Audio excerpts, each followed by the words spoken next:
Alright, back at it, back at it. Got some, we got the plains farm going, we got some good old needs coming along. Nice, live commentary now, which is, yay, it's nice. Let's see. This blank one's unconnected. Did I go all the way into this, there's this swamp. Yeah, so I've explored that swamp. I could go up north, see what's going on there. I could also check around the merchant area. I do want to just kind of mess around today, just explore the area. Oh, going through the Hilder portal would be the best, I guess. Yeah, I just want to do something simple because I have a interesting topic today. I'm gonna be diving into a little bit of the Weeb shit, but I hope you understand the ways that this can connect to. Sorry, I hope that. Ooh, sorry, just some burps acting weird in my system, but you should be able to understand the ways that a good long-term story can connect to talking about video games, because video games obviously can contain really good long-form stories, as you know, in the same style but not necessarily in the same medium of a anime or a manga. In this case, I will be talking about the absolutely disastrous ending that was the My Hero Academia ending that just officially dropped yesterday. And today is Monday. Ooh, even more planes. Holy shit. Yeah, today's Monday, and the ending officially released yesterday on Sunday. This is not a series that I'm particularly a fan of in the beginning, or like after a while. Like, there's parts in the start which are actually really quite good, and I'll go over and explain why they were really good.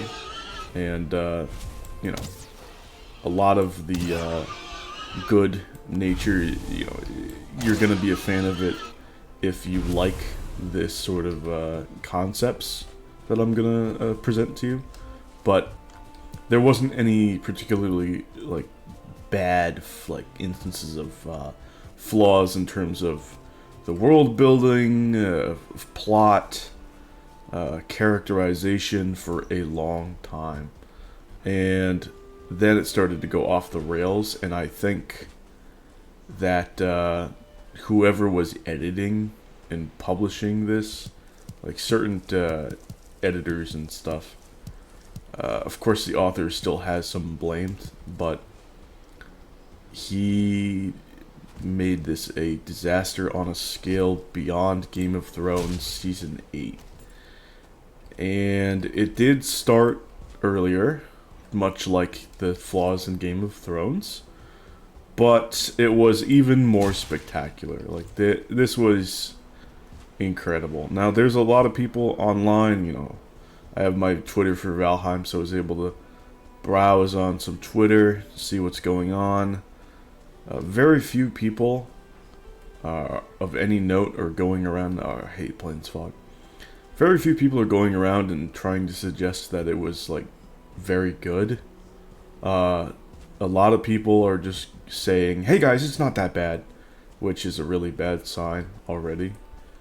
And look at this aquatic plains area. Oh my god, I'm striking gold with the generation here. This is absolutely gorgeous. So beautiful. Let's check the swamp. But yeah, it's really painful in a number of ways that I'll get into. And if you see a long form story that's added to a video game and it gets really bad, okay, don't pay full price for it. Don't get too invested in it unless the, oh god, I'm getting a call. Unless the game is extremely worth it. But there's no game with story. Alright, be right back. Okay, that fucking call was to check and see if I had fucking mayonnaise of all things. Alright, I'm fighting an A-bomb? Yeah, okay, cool. God damn. Out of all the things that could be a text, or just fucking, not even, just, oh my god, so fucking annoying. Anyway, let's kill this A-bomb. But yeah, I'm gonna put it to you blunt in a non-spoilery way, so that you don't have to like get super invested in BNHA. That's my hero, but the Japanese thing, that's how I got into it. And I'll tell you exactly when I dropped it and why. But every single character got character assassinated. And you think, oh, that's hyperbole, there's no way. Yeah, everyone. If me and you, if all of us, any of you watching, if you were present in the My Hero world as a person, you got character assassinated. You were taken out of character for this final act. It's like, how? How is that even fucking possible? Oh, it is. Oh, it is. And I'll get to it, but I want to briefly talk about first what was so good about it that I enjoyed for a brief amount of time, at least. And then we'll get into the actual spice of the flaws. But yeah, again, the takeaway, just do not support this type of bullshit. Wait until manga are finished and you can get good recommendations from finished ones. I have a finished manga recommendation that I'll give to you later. And yeah, if a game has a terrible story, wait till it goes on sale if you're interested in the gameplay, because yeah, they shouldn't be having terrible stories. They should have magnificent stories. Anyway, BNHA, Boku no Hero Academia, or My Hero Academia, started off with a main character whose idol is the #1 all-time hero in Japan.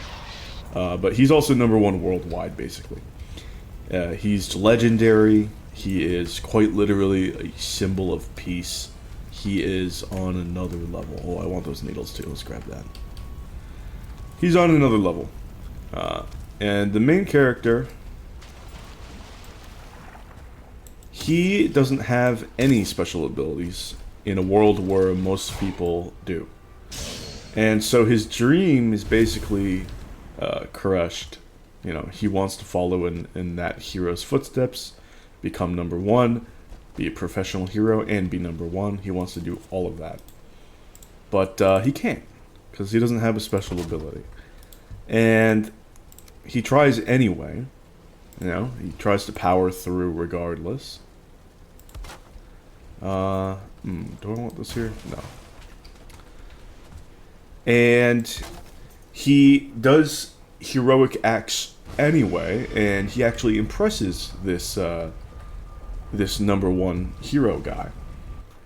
And he impresses him to a point where he pulls the main character aside and he says, "Hey, you've impressed me. I'm going to show you something that I haven't really shown anybody. I've been afflicted with a grievous injury that I've been hiding from the public for a while. My ability, I actually had it passed down to me. That's part of the ability that the public doesn't know about. And I can pass it down to somebody else. And I've been looking for somebody of the right character to pass it down to. I'm going to give it to you.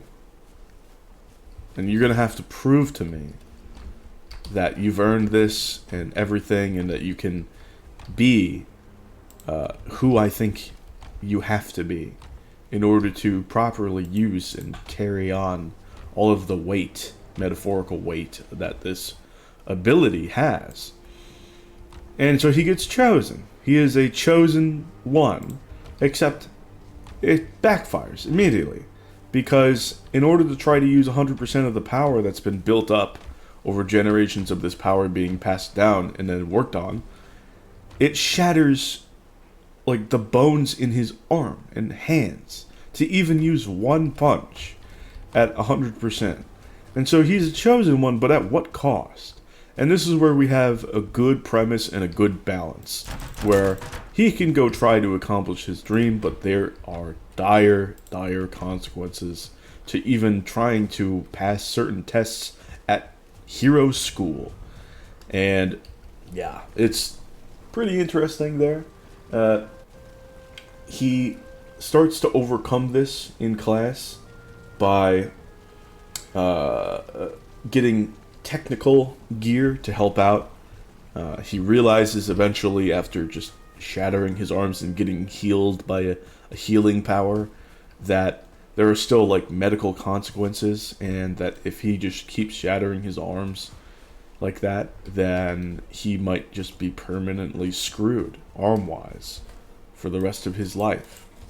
And so he has to take training, and he has to get specific like gear, hero equipment that can change this. So the first one is that he learns to spread the ability of the super strength throughout his entire body at lower percents.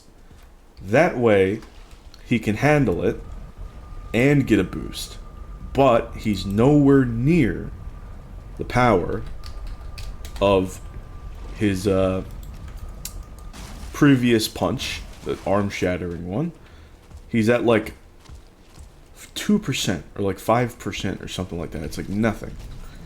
But it's still super strength that allows him super speed, and he's able to start to compete with basically the front runner, who at the time has two abilities, one of which is a passed down, just a genetic father to son fire ability. Like his dad is number 2 for the heroes. So his competitor and classmate is already confirmed potential to have number 2, but he has confirmed potential to be number 1. He just can't handle it yet. Here's the thing. The fire guy also has an incredible technique with his mom's ability, ice power. And his ice powers are absolutely ridiculous. Like, he's been training with them for a long time. He is on a clear course to being this generation's number 1. Like, 2 abilities is unheard of, basically. But 2 abilities of that caliber, already set up to be as strong as it is, that's real competition. So, our main character, even though he's inherited an ability that we know is capable of becoming the number 1 hero, we know that he has very real legitimate competition, and he's going to have to work for his spot, and he has to earn it. So he is a chosen one, but at what cost? And then also, we know that he has real competition. Okay, excellent. Now we have a series that we can really get invested in. There's no clear-cut way that we know that he can actually accomplish his dream.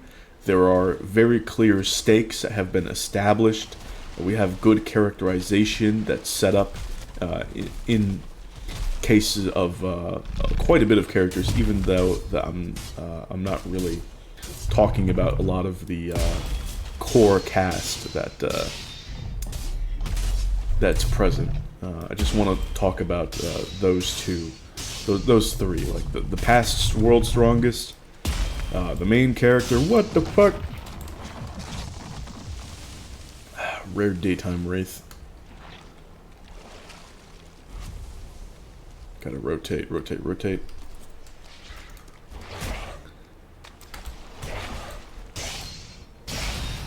That's cool. Love a chain. Oh no, I want the ooze. Shit. And yeah, this main character, you know, he's good. He's great. He's having a great time. But he's really having to work for it. And man, we are invested. He is figuring out, okay, my arms, not good. Okay? Like, another Abot, what the fuck? My arms, I have to relax with them. Okay, so we have the full cowling ability, which is the spreading of the power throughout the entire body. Okay, so now we're not breaking anything. Now we can just be a little bit of a superhuman and have super strength and speed and whatnot and just have this power here. But also, the past number one who gave me this ability, he was very focused on punches. That's what he was known for. That's what he did. You know, the legs are fucking strong too. We have kicks, and guess what? I haven't ruined my potential in my legs. So he develops a fighting style with his legs called shoot style. That's nice. And then he also gets from the support tech team some cool hero gear that I was alluding to earlier. First, he gets just like really good, just basically like armor to his hero outfit, where he's able to make better use of his kicks and just generally keep himself just comfortable and effective on the battlefield. Another plains area, what the hell? So that's very good, very solid. I should have dropped the bones. But moving from there, yo, where am what? Moving from there, he actually, I think this is the series peak in terms of his abilities. He gets a really sick pair of gloves, or gauntlets, basically. I'll try not get the collaborators right now. And these gauntlets, basically, he's able to apply his super strength into his fingers and quite literally super flick and send out through the gauntlets bursts of air like a projectile. And it's like, bro, the fucking application of super strength, it's unlike anything that I've ever seen. This is fucking cool. And Mr. Fire and Ice Man, okay, he has to try to overcome this psychological barrier that's preventing him from using his fire powers now in order to try to keep up with what could be a rising up to whatever percent of power that the main character could have. So there's a lot of back and forth in that sense, like trying to keep up. Nice shipwreck. And, oh man, the dynamic is so cool. The fights are cool. The way that he could do, like, multiple flicks at the same time. Are you a star? No. Fulling. Where's your friend? Anyway. Come here. He's a log troll, okay. But yeah, where are you going? Oh my god.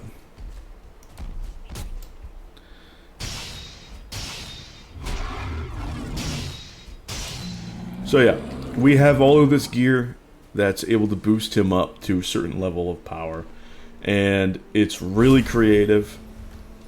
And yet we still have drama, we still have characterization that's growing. And, oof, I want the coins.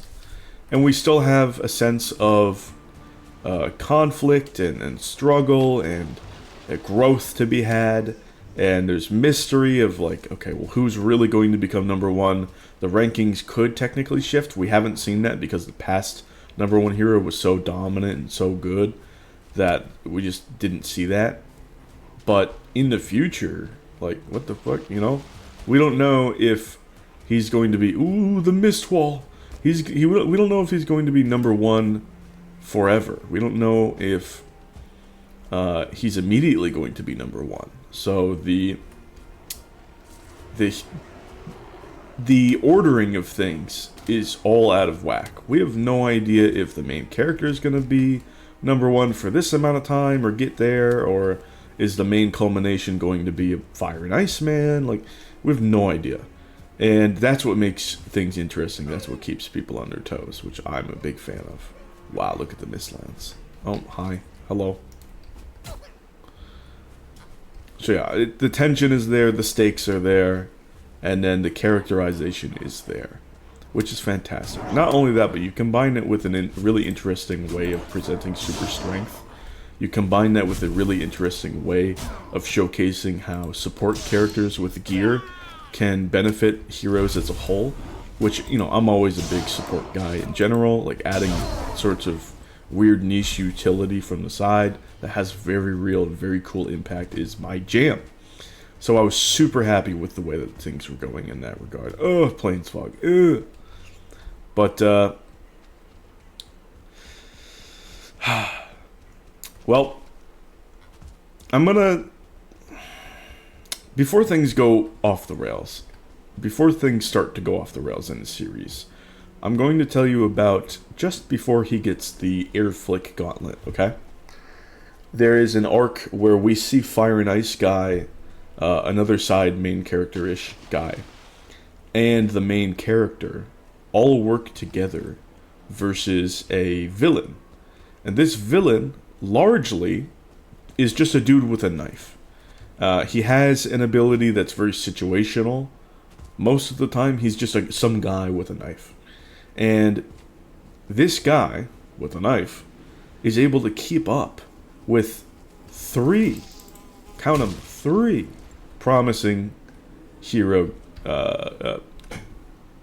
with abilities. Basically, heroes in training with abilities. Like, this is solid. I'll pass on that, I guess, for now. And this is just absolute, undeniable proof that base physicality and training, just straight up strength training and agility training, just all of this athleticism, can lead to extremely good results, well above what normal people in our world can do, right? So we have this example where even if you have some sort of lesser ability that you were born with, even if you are not the best at fully utilizing your ability yet, there's a lot of training that can be done to mitigate this in good ways. And super strength can get very super very fast. And so the implication of this is very, very good for our support characters. Characters which seemed like they were never in the running, all of a sudden they get a lot more interesting. So there's a lot more on the table in terms of our side characters with that one implication. Now we have to take almost everybody extremely seriously, and that just makes things even more tense in a sort of healthy competition way, but even more interesting, where now it's not even just like the two characters at the top working to be really strong and really good. Now we have everybody else, even the ones which we discounted. No, everybody has a very real shot if they train right, which is good. Like, a merit-based power system is always solid. We love that. That's very good. But it makes the narrative more interesting in that obviously it's far more immersive. Like, these people aren't just going to hero school to be like, you know, just not very good at all. They're going to become proper pro heroes. They're going to be really solid. And I can see that, and I can understand that. And that fundamentally just makes the world far more immersive and just benefits the setting as a whole. Now we get to the issues. We have a side character. His name is, I'm going to name drop him. His name is Shinso. This side character has a really bad support ability. This is like right after this arc, by the way. He has a quite middling support ability, and he can't use it that much, but we know that he has an interesting gear system. Like, he has the same type of cool gear that we have in a rather useful support character that he uses to fight. Oh, very nice. So he went out of his way, Shinso went out of his way to train with the previous master of this gear. And he trained and trained and trained so that he could be a proper, really strong pro hero. Because, well, we know that through physicality and gear, even if you have a support ability, you can be a proper pro hero and do a lot of good. And he actually puts the main character in a uncomfortable position where he's about to get dominated by this guy who is fundamentally just less trained, and, well, he just outskilled him. He had proper technique and strategies, and he has his very useful gear, and he put himself in a situation of advantage. What happens? The main character unlocks all of the abilities of the past users of the super strength ability. So they had their own abilities as well. He doesn't. Now he has 7 new abilities that are all amped relatively linearly to the super strength, which is already beyond the potential to become number 1 without gear, without all of the added techniques and styles that the main character has. Now he has an advantage unlike any other that you've ever seen, that we've ever seen in the world. All of this overcoming what situation that you have currently with strategy, with good thinking, with gear, with X and Y and Z. No. Because immediately, subconsciously, he gets an ability that utterly outclasses Shinso's gear and negates the tough situation that he's in and just turns it around immediately. And the immersion, the tension, the characterization, the arc that we've been going in, that this main character, it's like, oh, is he going to become the number 1 hero or not? Ooh, I don't know. Well, that's fucking destroyed. That is absolutely destroyed, because now there's no way, without something drastic happening, without something ridiculous happening, there's no way that he won't become the number 1 hero. There's no way. So the tension is gone, the characterization is gone, the world building in terms of just what we've built up, all of the strategy, all of the nuance that I've really enjoyed, just fucking immediately gone. Just destroyed. Just, it's gone. And it's gone. Just like that. Gone. And I hate that, obviously. That's when I stopped taking the series seriously. I basically dropped it. You're gonna kill the tension like that? I'm out. Sorry. You've betrayed yourself. I'm gone. And there was one thing that I occasionally would keep up with the media or the community about, just to see if something was happening in the side plot. And that would be with the Fire and Ice guy's family. Remember how I said there was some sort of psychological barrier behind his fire ability?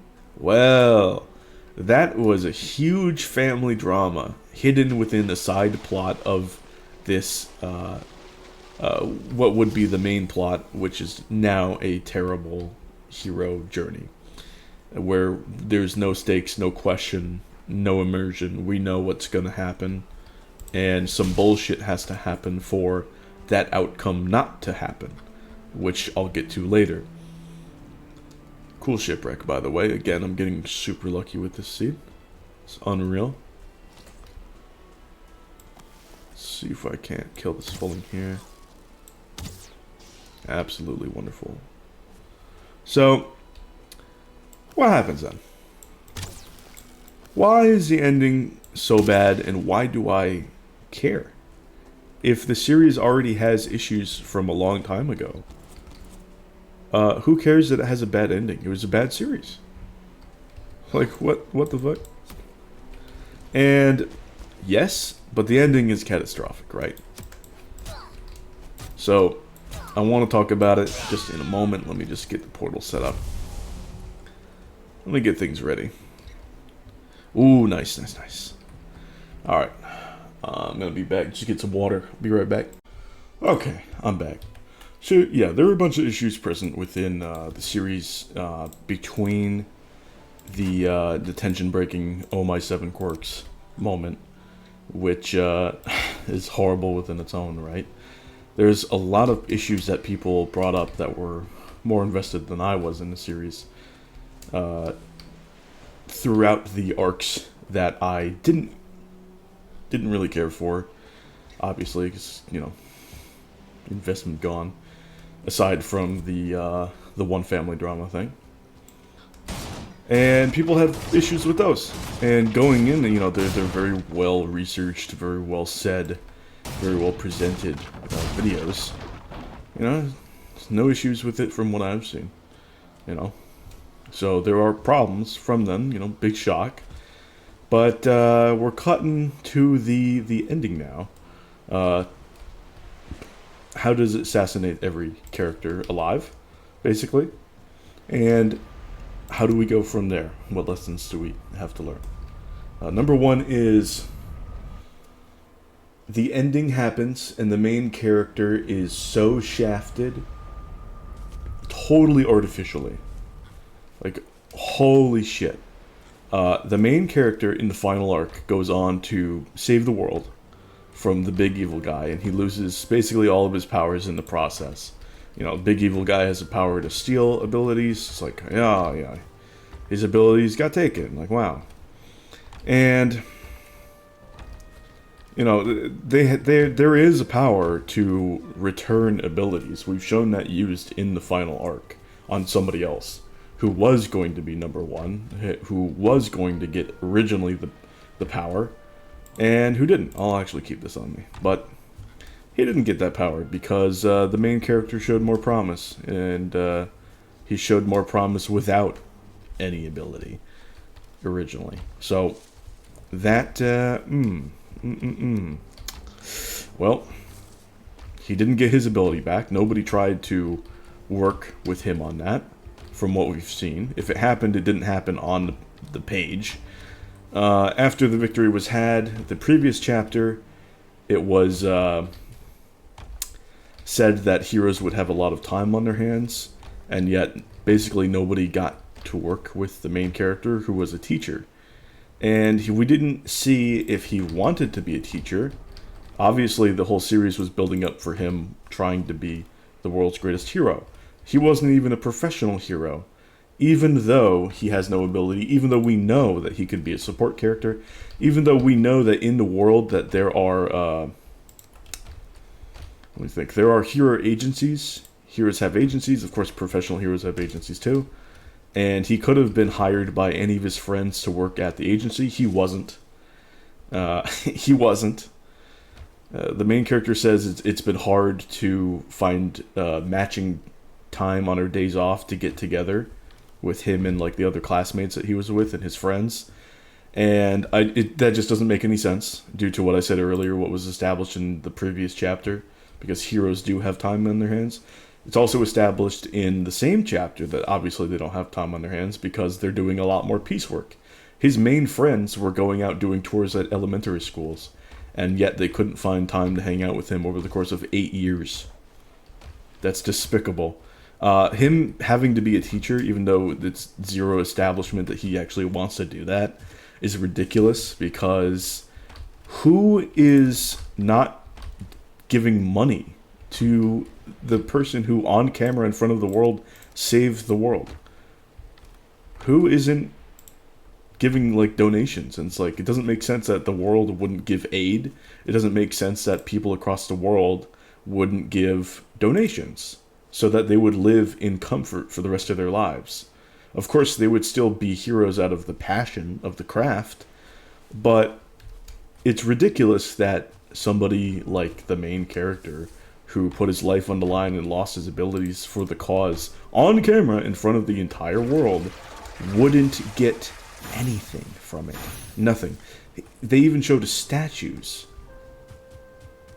New statues. In the final chapter. He didn't get any for him. He didn't get a new statue. He didn't get one. A character there in the final chapter talked about him as if he wasn't even confirmed to be real. In 8 years, he was basically forgotten about. Okay, even if he lost all of his fucking powers, alright? Even if he didn't get to accomplish his dream or anything, The fact that the entire world didn't step in is trash world building, and it assassinates every single character in the world of that series, in the entire world.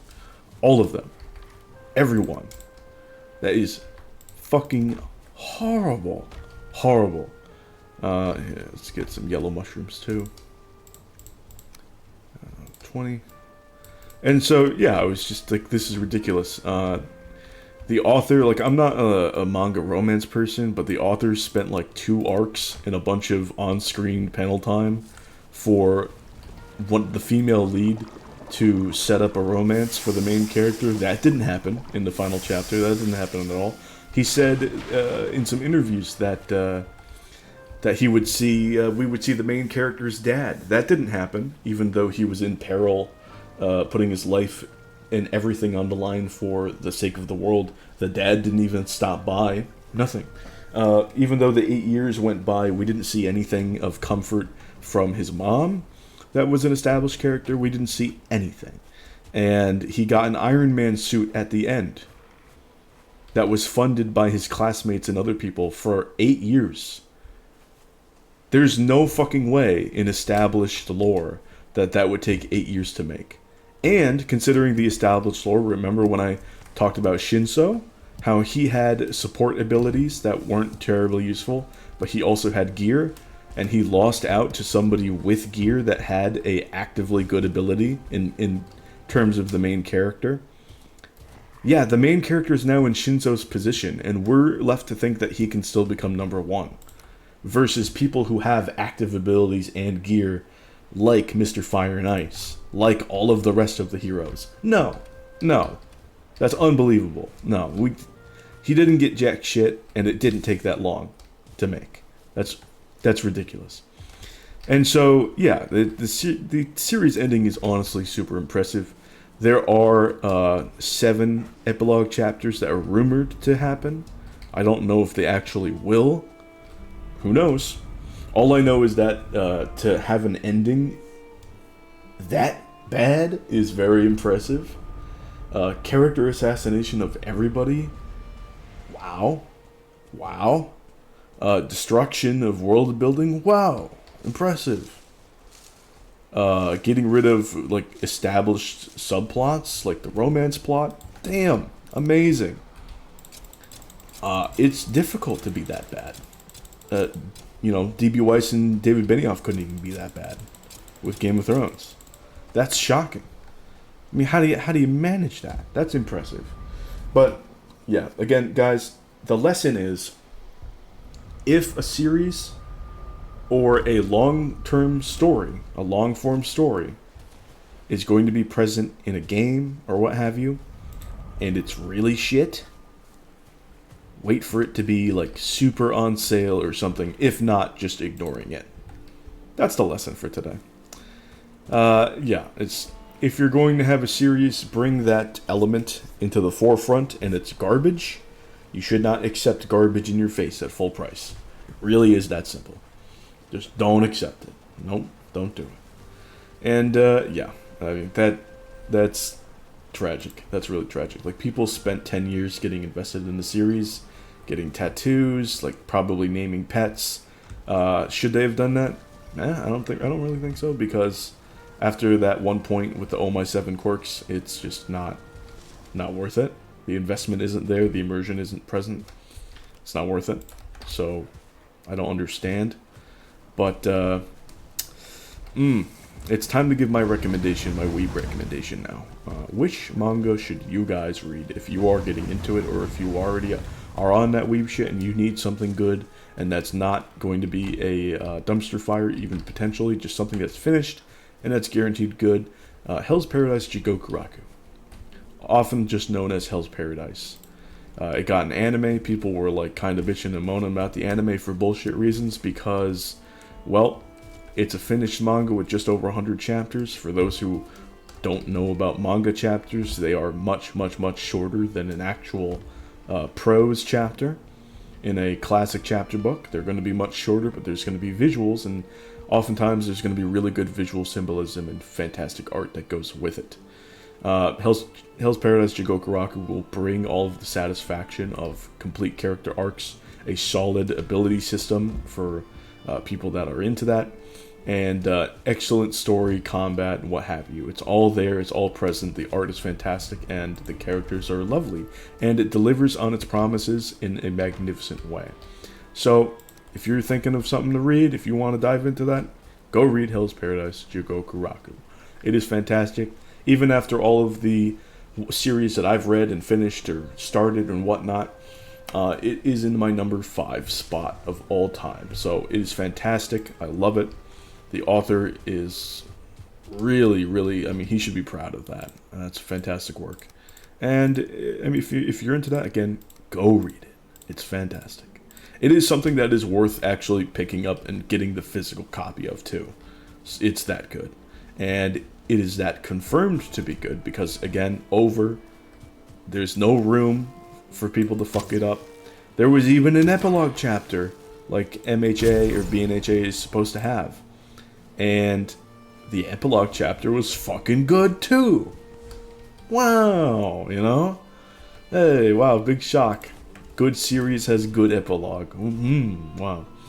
But no, it's fantastic, and it's totally not disrespectful for your time investment. It's just a joy to experience. So if you're into that, do that. But stories that are going to, or games that are going to have stories that are either the plot's bad, or the characterization's bad, or the certain things in the narrative, or maybe if there are lore issues, like world building problems, any of these things are absolute landmines for my enjoyment. I'm just going to be interested in the game with less story, like, say, Valheim, or I'm going to play a classic game again that I know has great music, great story, great characters, great world, great lore, great gameplay, obviously, gameplay. And I'm going to enjoy those again, because, well, if I have it, if I enjoy it, and if I know I like it, and I know I'm going to like it again, then I'm just going to replay it and enjoy that experience for essentially free now that I've already bought it. And so, yeah, be wise, be wary, and only take recommendations for people who have already rated and enjoyed completed series if you're getting into the Weeb side of things. That is my advice today. Now, here, I'm all over the place talking about this because it's fucking annoying that a series like that would have that sort of impact. There's more rants of the Weeb variety that I could go into, talking about the series that I grew up with and how that went off the rails without me knowing it for a while, and then the actual bad parts hit me like a absolute truck when we got there, and it was like uncontroversially negatively received at that point. But that's for another day. There is major issues with that, and it feels bad that series that could drag you in with nostalgia and all of this excitement and love for the medium could just end up being so terrible, especially if they're long-winded like a Game of Thrones type of deal. But there's still so much good that came from it too, just from seeing certain aspects and reading good shit. If you've heard about One Piece, I know it's not finished yet, but I mean, MHA had 430 chapters and it couldn't fucking do any of that right, aside from like the very start, pretty much. And One Piece it's at 1122 chapters and it's still going strong, and people might be disturbed by the length of it and worried or put off, but it is worth it if you want to get into a deep ride, into a long-term thing. Yeah, One Piece is worth it. The manga is definitely solid. That's very nice. But yeah, there are people who actually don't mind the My Hero ending, and I had a friend where I talked to him about it, and we came to agreements. Like, I didn't levy out the entire score of my negatives against him, because I know that he doesn't take too much stock in the series. Obviously, it's like, how could you? But even just getting him to agree to a few of the negatives and oddities about the fucking ending, we could come to an agreement that, like, the vibe, like the vibe of the ending was fine, but that's like the least good thing that you could have. It's so subjective. Like, who cares? Like, oh, fantastic. It feels all right. Like, wow, great. You know, the deep analysis has something else to say, and it's not even that deep before you get there. Really, it's calling it deep is an insult, but holy shit. You know, if the positives of some story or what have you is just, oh, well, the themes are good or the vibes are good, it's probably fucking terrible. That's all there is to that. It's probably, ooh, that could be a Jagdvegsir. Also, beautiful planes, but dude, this planes is, what is up with the seat? It's gorgeous. It's absolutely beautiful. Like, look at these mountains and plains. Like, oh my god. We got Fullings or anything? We got Yag? No Yag. But this is a beautiful spot. Absolutely beautiful. Beautiful island. And yeah, we got Mistlands over there. It's just, oh, Torpid. That's just amazing. Oh, I should have been marking Fulling camps. Oh well, I can just go back and adventure in the future. That's fine. It'll be very much a plains worth adventuring in the future for. It's beautiful. But yeah, like, even people who, like, give the series credit and the ending credit, it's like, what credit are you actually giving it? Like, very little to none. So that exposes things based off of, like, sandwich theory. It's like, yes, you like it, but what's the reasons behind it? Okay, well, now we can understand a little bit more about it. Yeah, it ain't good. It ain't good. Yeah, if an ending is praised... Ooh, a Herald one. Oh, I love the Herald rune. Fuck yeah. This was the rune stone where I theorized that the Odin wasn't actually Odin, that it was Herald, but that theory is basically confirmed wrong because the devs just constantly say, oh, it's Odin, it's Odin, it's Odin. Especially Grimcore, he's like, yeah, Odin, Odin, Odin, Odin. He could be playing the long con, it could still be like Herald or whatever, but I highly doubt it. I think mainly because something about, like, his arm or what have you. One of the limbs doesn't match up with the injury record. Is that a lock save? There's another Fulling, it's annoying.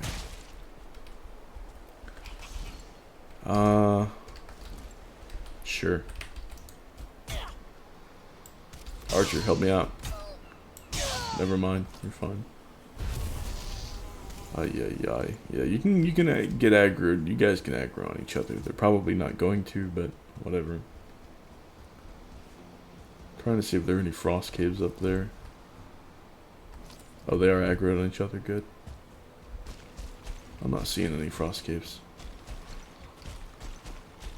Yo, this area is so cool. There's so much going on. Oh, and now we're back over here. Oh, that's so sick. That's so sick. We've gone full circle. That's absolutely beautiful. I just need to find more crypts. There's so little. But the waterways and the sailing routes are really good. So that's fine. Don't mind me, I'm just passing by. Nah, you don't need to be aggro on me, it's okay. I'm just trying to get through. Skeleton. Oh yeah, what's up with this swamp here? What's up with this? There could be crypts in here. I doubt it just because it's such a peripheral swamp. But we'll find out. I hope there are crypts in here. What the fuck are you guys doing?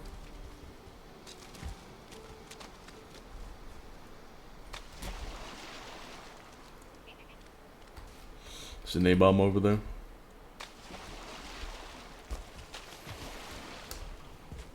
Yeah, I don't really have that many mats on me.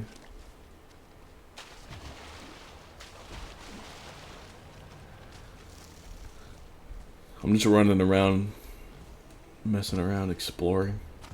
That's fun though. Pardon me. Oh, there's a crypt. Good results from today's exploring.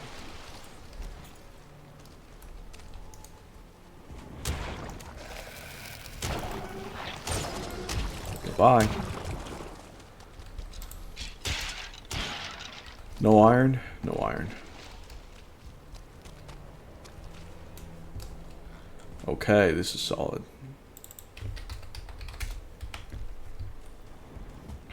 Absolutely wonderful. Let's keep moving. I like the geysers, but these geysers, like, they're already in such good spots. I don't really need to do much. And I'd rather there be a mega swamp with, like, 5+ geysers. Really. If I want to, like the portal with the 2 geysers over here is really solid. But I'd love one with, like, 5 geysers in, like, a decent row. That would be ideal for coal. I do have a nice coal surplus now, but still, that would be so much better. Another runestone, dude.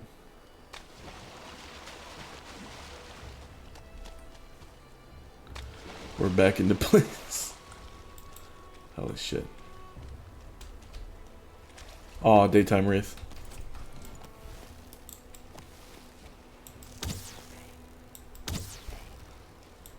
You should be dead from the fire. Excellent. Ooh! Lucky motherfucker. Oh my god. Oh my god, that's so sick. Oh my god.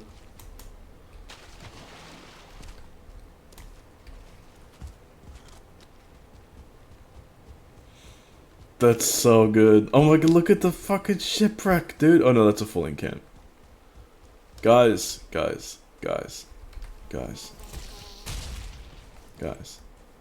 The aesthetic of the aquatic nature of this plains. Like, all of the plains are gorgeous like this. The amount of rune stones I've been finding.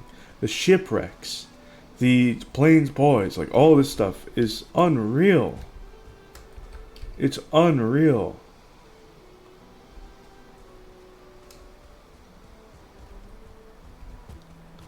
The quality of this area is ridiculous. And I'm back at the farm now. Just like that. Oh, fuck. That's annoying. I could kill it. I could. I could just not aggro it either. Let's go.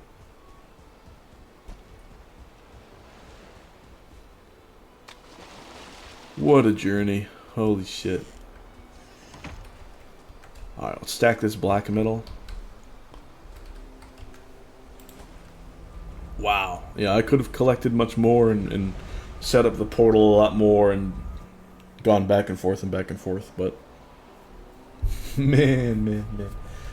Just taking time, you know, just killing time is so important for crop rotations and fermentation that just doing pretty much anything is good, but the amount of stuff that I got, the amount of stuff that I found is unreal.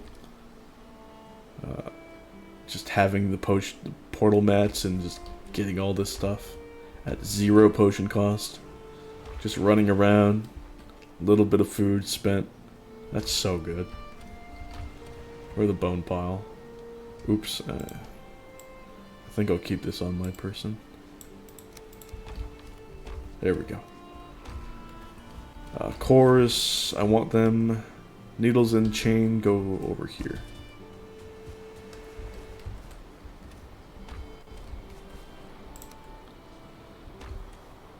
Wonderful. Look at all the needle arrows. Honestly, I could be killing that Lox with needle arrows, because it's just a lone Lox. I could probably just demolish it with some needles. Let's give it a shot.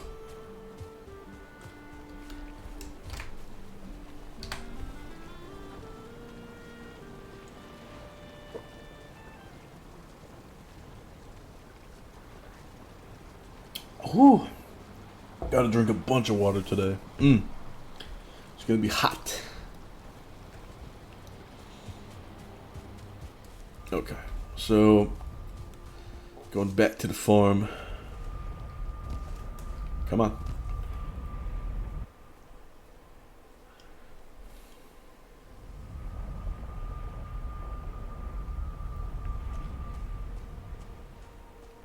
I think another good way of seeing like Weeb manga recommendations or what have you is by checking a 3x3. Like if you ask somebody like, "Oh, give me like a 3x3," they might not know what that means, and that's fair. But if they can do a 3x3, then that's a good sign. And of course, that doesn't necessarily mean that they're like amazing and have great taste that's going to fit yours, or that's going to... Where the fuck is he going? Look at the damage. There we go.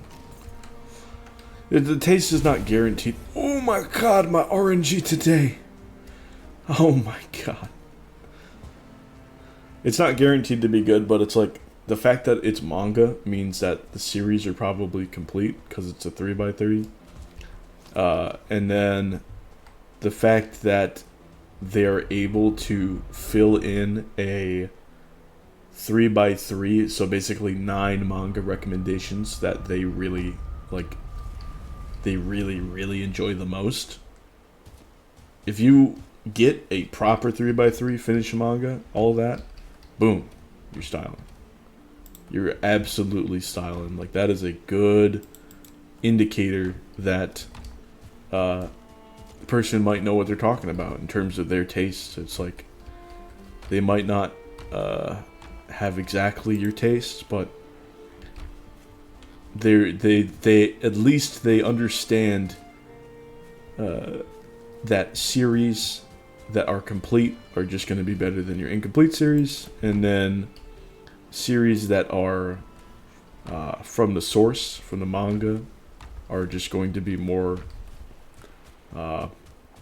let's see, how do I phrase this, more trustworthy in quality than the anime, usually. Unfortunately, that's how that works most of the time. It's rare, sadly, it's just rare that a manga will be really good from certain places, and that B, that it will get a good adaptation even if it's a good source material. So filling in a 3x3 should be like really difficult, but if somebody's able to do it, that's a good sign. But yeah, completed series from the source, if the adaptation is good, man, it feels weird. It being this tricky, in this particular, to find like good series on the Weeb side of things, I feel like that should be part of the almost stigma around that. You know, there's a lot of stigma that's going away, but that should be honestly a new stigma where we get people to actually give good recommendations on the regular, which is rare. Really tragic. Alright, let me check one thing. Okay. Yep. I think that'll be it for today's episode. I hope you've enjoyed. I know I was a little bit rambly about breaking down the story, but I think you can understand by the process of building up the setting and the characters and how things are going, and then how the ending just tears it all down, and of course the issues, most of which I didn't even discuss because you don't need to, As soon as we have a core issue in the Oh My 7 quirks, or Oh My 7 abilities, when the main character was already well on track for the potential to be number one, you already lost the plot. But, man, there's so much that I didn't even begin to talk about in terms of flaws in that series from then on, and all the way in between the ending and then. So, I'm probably not going to talk about Weeb shit for a long time, unless people come out in droves and comment appreciation. But generally, that isn't the idea of this channel. That isn't the idea of the rant series. The idea of the commentary on this series in general, in the past Bronze Age Baron series, is just what issues in terms of mediums that can either are gaming or that can relate to the gaming experience can I analyze and showcase what would be a better gaming community, a better gaming world, a better gaming experience for people who have limited time and money on their hands, basically, which is most of us, let's be fair. So, if I can do that, then I'm satisfied, and taking a more narrative approach with this one, but that's still important for a great variety of games, and I hope you understand and enjoy that. Thank you for watching, and I'll see you guys some other time. Bye.